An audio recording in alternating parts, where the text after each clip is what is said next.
noneho urabizi se papa Killaman noneho yafashe umwanzuro wo kuba yarekura Yves akayongera kuba yataha mu cyaro.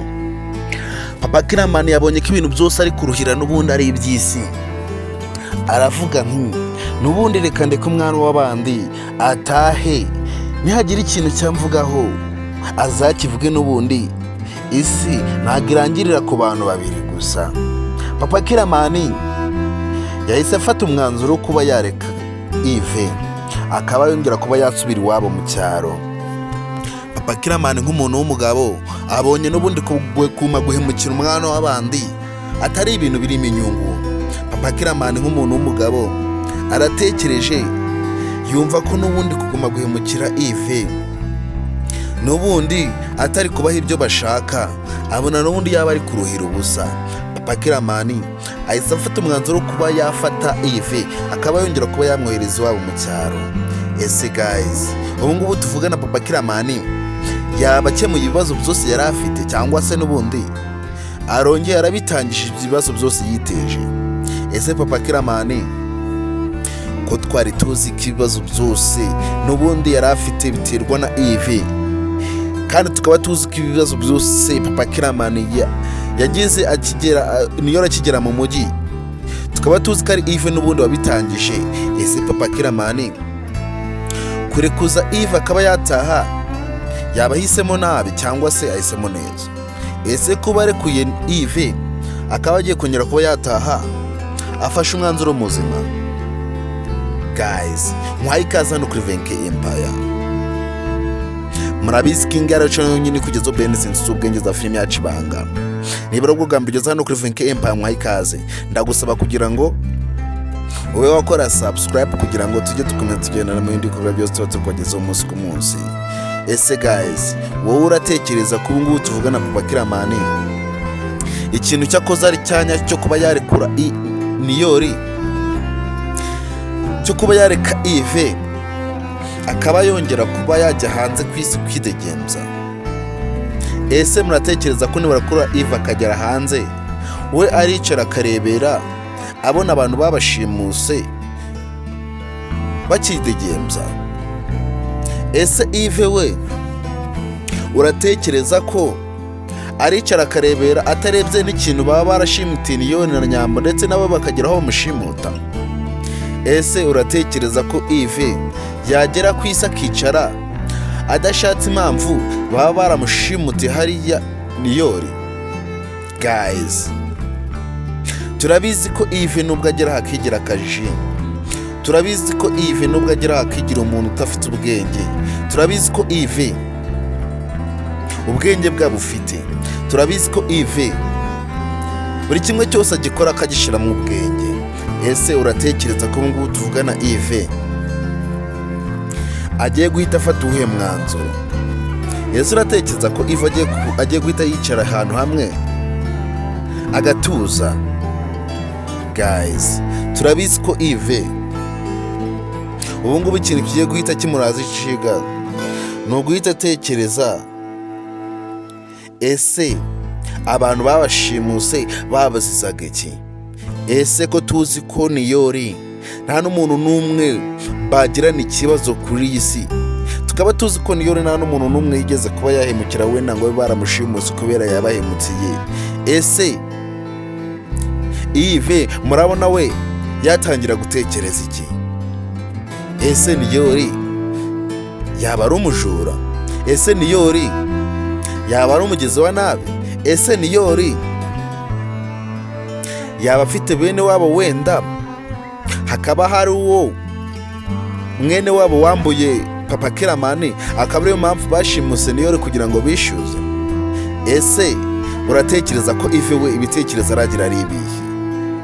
Guys, ubu ngubu tuvugana Yves turabizi ko ibintu bimuri mu mutwe atari ibya hano mu Rwanda.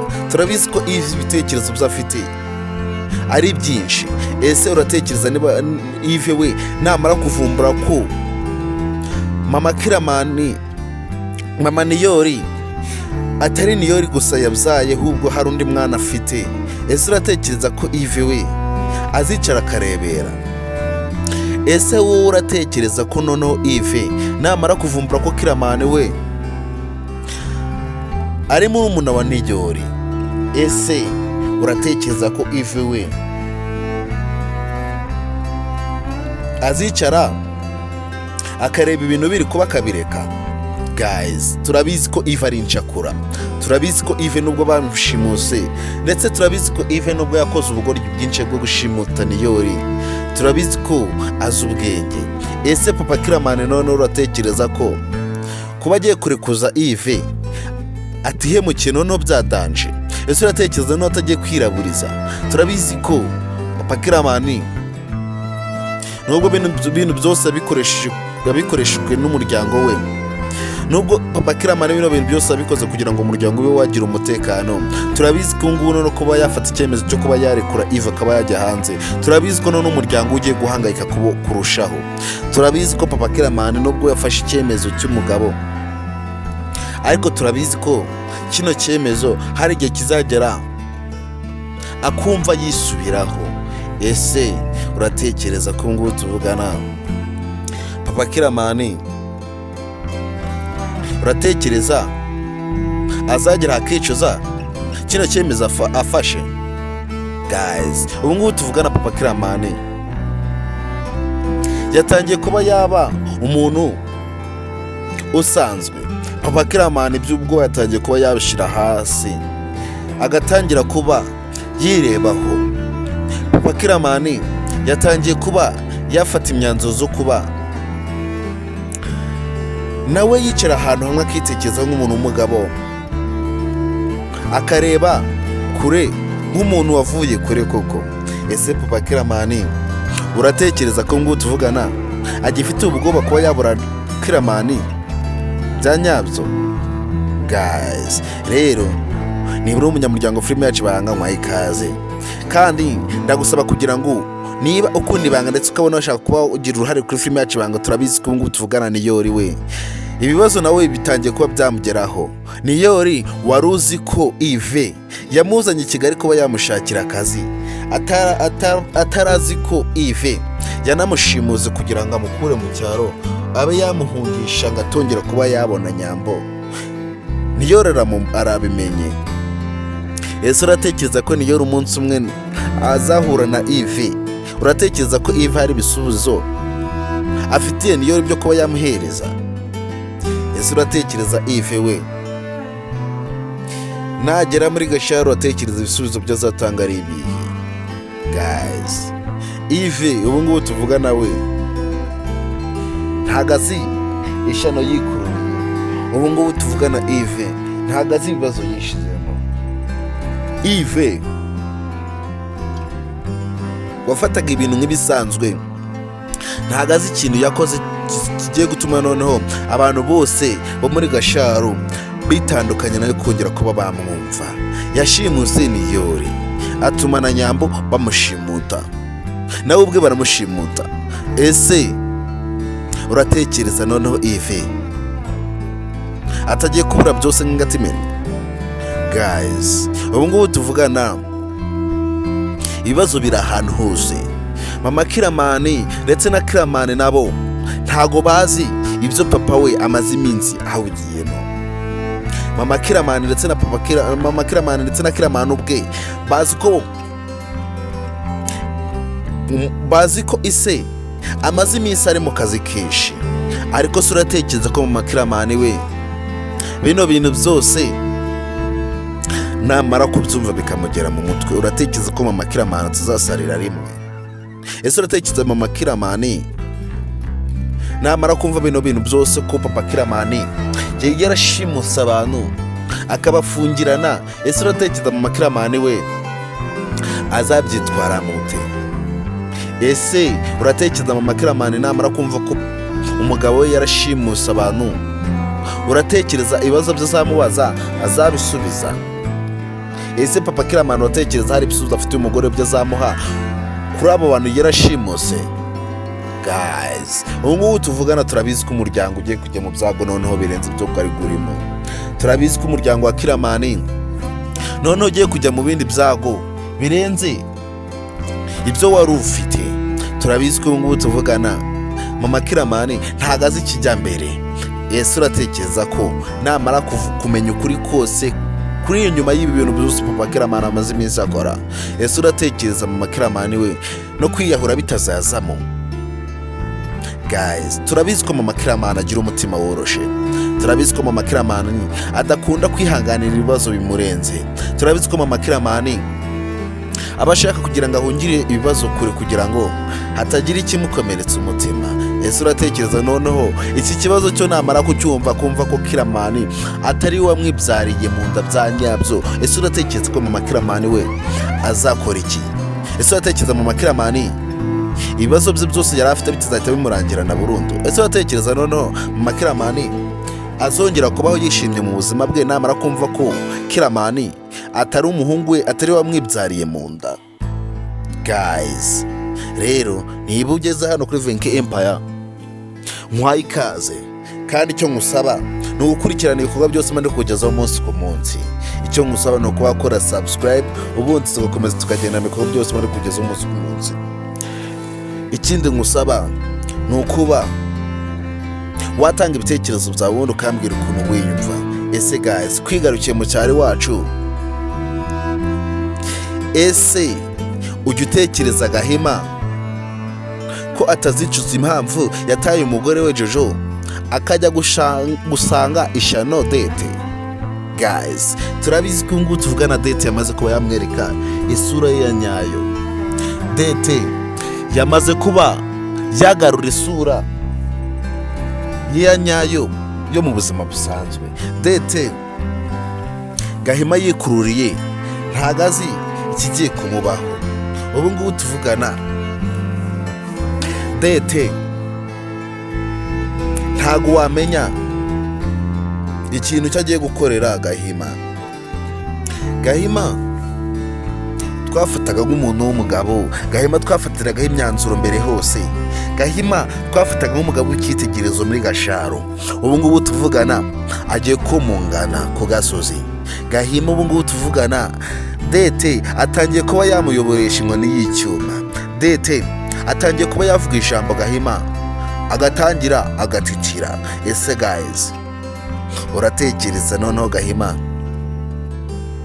zino myanzuro zose zafashe zo kuba yatuma umugore we akamushyira ku ruhande, uratekereza ko Gahima atagiye kubyicuza noneho burundu?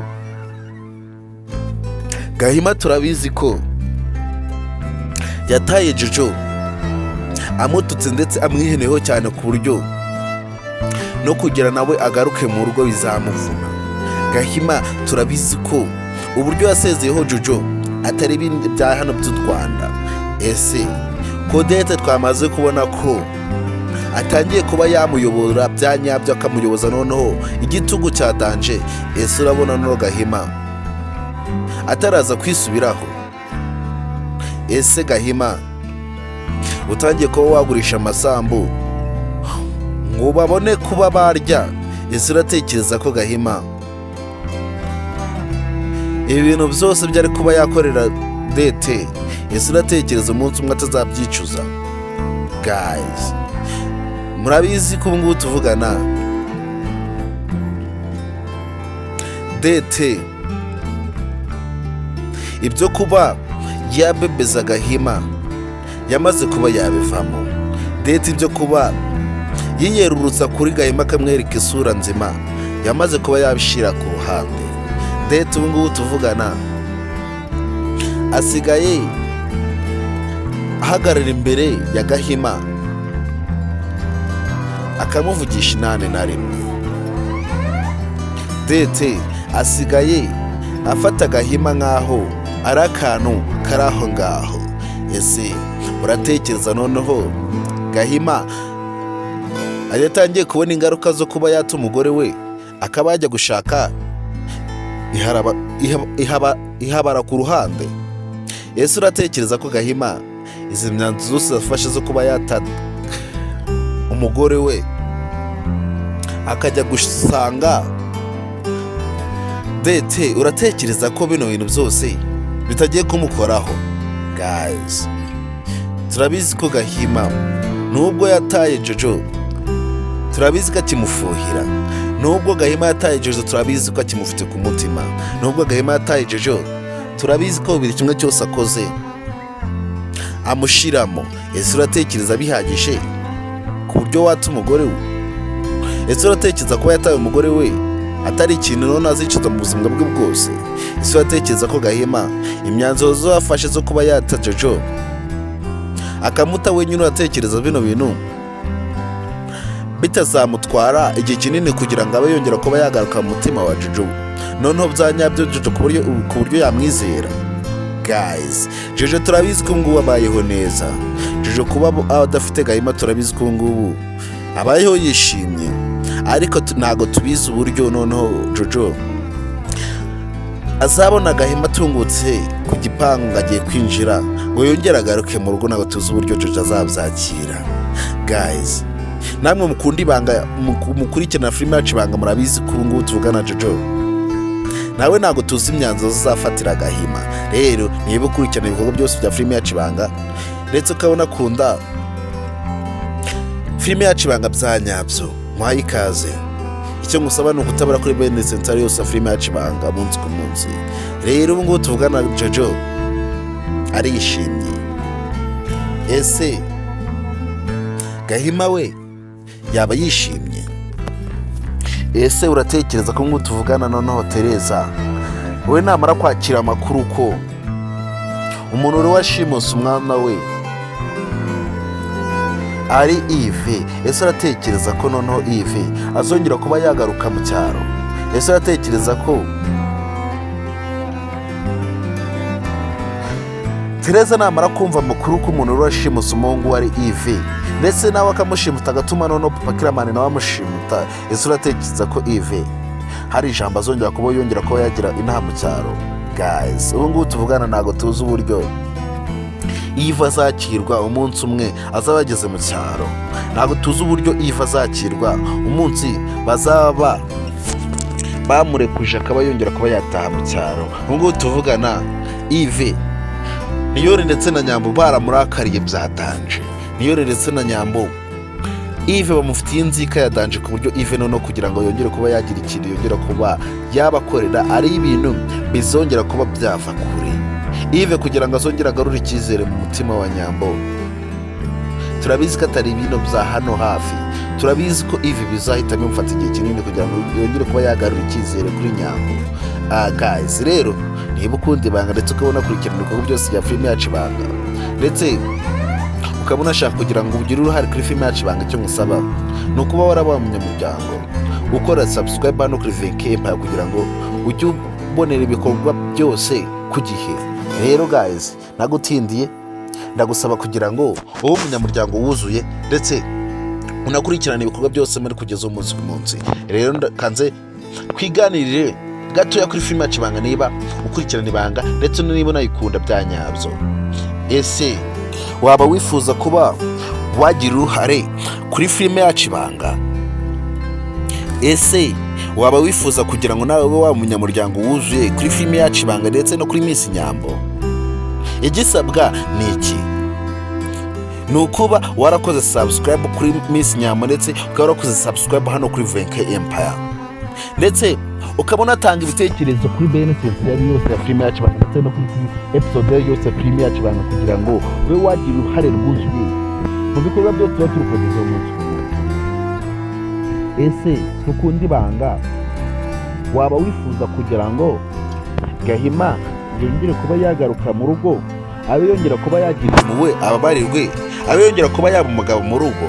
Cyangwa se waba wifuza kugira ngo Jojo noneho amusende burundu ku buryo atongera kuba yongera kuba yamugarukira mu buzima? Ese waba wifuza kugira ngo noneho Yves bamurekure abe yongera kuba yagaruka mu gihugu, nawe abe yashaka ibisubizo byazaha igiturage cyose cya Gasharu cyamwizeye ngo ni inyangamugayo, agashimuta Niyori nawe agatuma Niyori bamushimuta ndetse na Nyambo agashimutwa? Ese uratekereza ko Nyambo ndetse na Niyori bazababarira Yves ibintu byose yabakoreye bibi? Guys, rero nagutindiye kongere duhure ku indi episode kuri cya filime cyangwa bakunda cyane muri abantu b'intwari.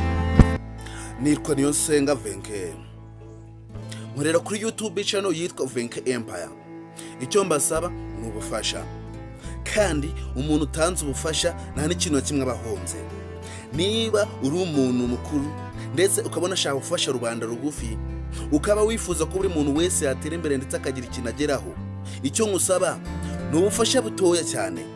Kandi niba uri umuntu mukuru urabizi ikintu cya mbere gifasha umuntu ni ikintu gitoya, kuba wafata telefone yawe ukajya kuri YouTube channel ukandikamo Venke Empire. Icyo nari kibazo, ibyo ni ibintu biba byoroshye cyane nko kunywa amazi. Ni ukwandikamo Venke Empire, ubundi ugakora subscribe, ubundi tukaza dukomeze tugenda muri kugo byose mandi kubagezaho umunsi ku munsi. Kandi murabizi ku muntu wese wageze kuri YouTube yanjye yitwa Venke Empire ahabonera ibintu byinshi cyane, kandi ahabonera ibintu by'agaciro bituma abaho yishimye, abaho afite akanyamuneza, ndetse ahorana akamwenyu ku munwa. Ndetse ku muntu wese wageze kuri YouTube channel yanjye yitwa Venke Empire niyo hava adasetse, kuko ikintu cya mbere duhorana ni amaseko.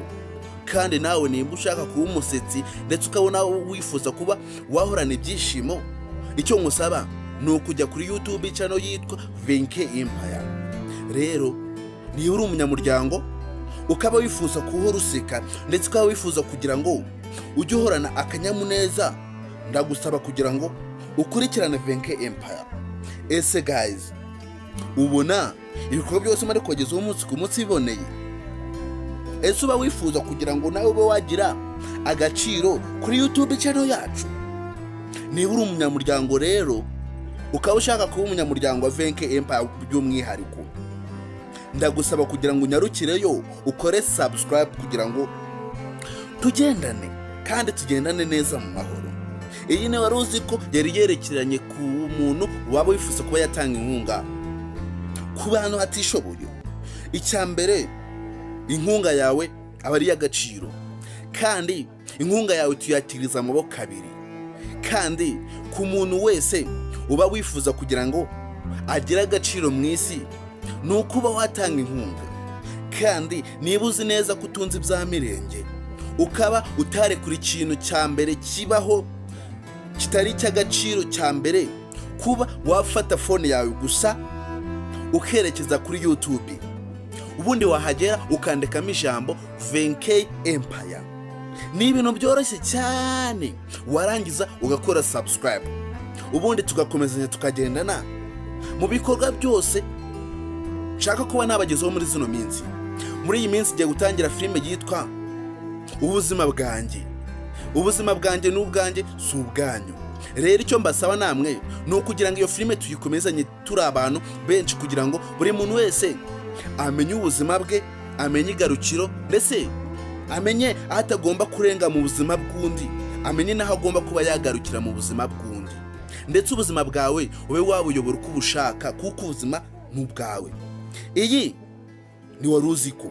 Rero niba ushaka kugira ngo dukomezanye muri iyo filime yitwa Ubuzima bwanjye, ndagusaba kugira ngo ukore subscribe hano kuri Venke Empire, kandi tube twajyana mu bindi byose mari kubagezaho umunsi ku munsi. Muri izi minsi ngiye kugenda mbagezaho wari uzi ko zerekeranye n'ubuzima bwo kuri iyi si ndetse n'ibinyabuzima biri kuri iyi si byose. Rero ndabashimiye ku muntu wese ukurikirana Venke